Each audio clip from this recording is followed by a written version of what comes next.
右边上面，右边上面，看一下大台的摄影机哦。然后中间，然后这个，哎，再一个，好，这边一个，最后一个。要感谢大家的话，所以我上台的时候是拿了一张小纸条。对，然后我也觉得以前是因为觉得自己不够好，所以能够入围就很开心了。但是后来早上不知道哪一个灵机一动，就觉得说，如果可以入围的话，如果可以得奖的话，我最主要是要上台，谢谢所有帮助我的恩师也好，贵人也好，或是整个团队《熟女养成记》的每一个幕前幕后的工作人员。我觉得这个可能是我最希望上台的那一刻说的话。那当然，刚才在台上都谢过了嘛。但是因为这个女配角奖有一个婆媳之争，而且你们两个的互动，我相信没有她就没有你。这是我要跟丽英姐说的。我真的谢谢丽英姐承让了，因为她的表演真的非常的精准，而且在现场她一直常常指导我要怎么样说，因为我台语不好，所以在现场她一直有帮助我，让我在顺词上面或是有任何可以讲得更好的，她都不吝啬、无私的一直告诉我、帮助我。我觉得这个奖项应该是两个人一起的。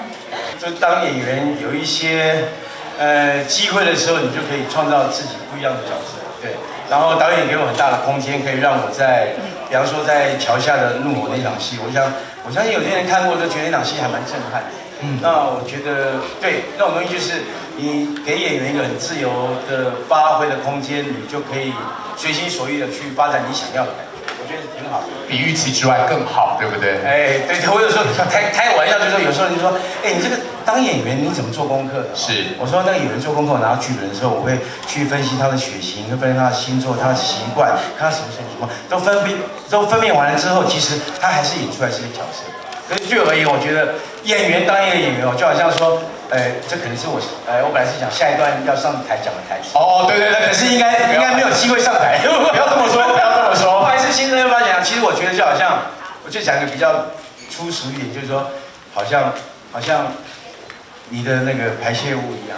我觉得演员就好像说你吃了多少东西，你在你里面为了消化之后，你感觉出来了，你排出来那个排泄物，就是你作为一个演员的吸收跟你表现出来的东西是给别人的。